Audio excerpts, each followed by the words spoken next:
Here are the properly attired Michael Davies and Roger Bennett, the men in blazers, whose work you could see previewing the World Cup on Grantland.com. And I've been told that you're going to give us some form of optimism about the Americans in Brazil in the World Cup. So go ahead. Well, we couldn't be more bullish, and if you've seen our video on Grantland on YouTube, you would know how bullish we are. We love America more than Kid Rock loves America. Yeah, we do, and that's a lot. 5 principal reasons to focus on right now. Five? You have five? We have 5 principal reasons, and the final one.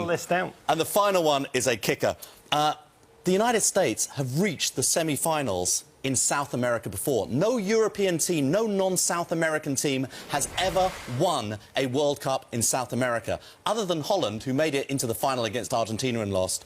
The best non-South American team performance ever at a World Cup was the United States in 1930. Okay. Second reason to be very optimistic about the US's chances in South America this year, Michael Bradley. Yes, Michael Bradley. World Cups are won by star players, individual moments of brilliance at key moments from the biggest stars on the team. The biggest star on Jurgen Klinsmann's team this year is Michael Bradley. Last week he looked me in the eye, and when you look Michael Bradley in the eye, it's best not to look directly into his pupils because you can burn out your own retina. And he said, this is going to be a World Cup of suffering.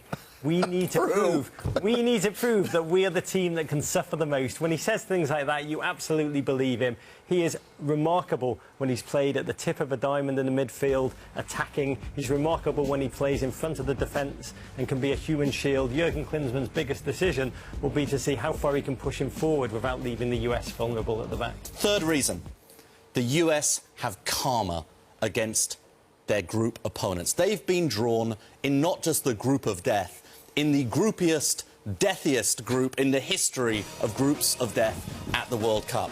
Portugal, Germany and Ghana.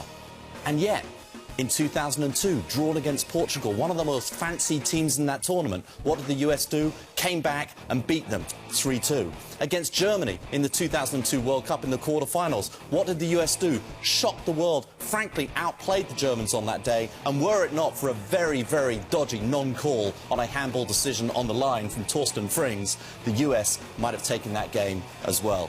And finally, Ghana. No team has ever lost to the same opponent in 3 consecutive World Cups when that team is from Africa.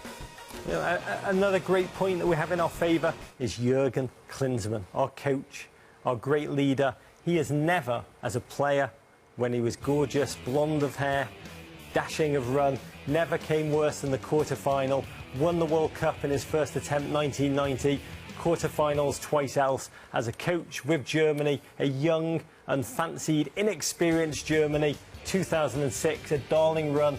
The team ultimately came third. There is no American commentator who's made me feel better about the prospects of the American squad than you guys have at this point in time. So please, go on. Go on, please. It gets better. By the way, you need to spend more time with Bob Lee in the in some of your local He's not as optimistic as you are. In Bristol.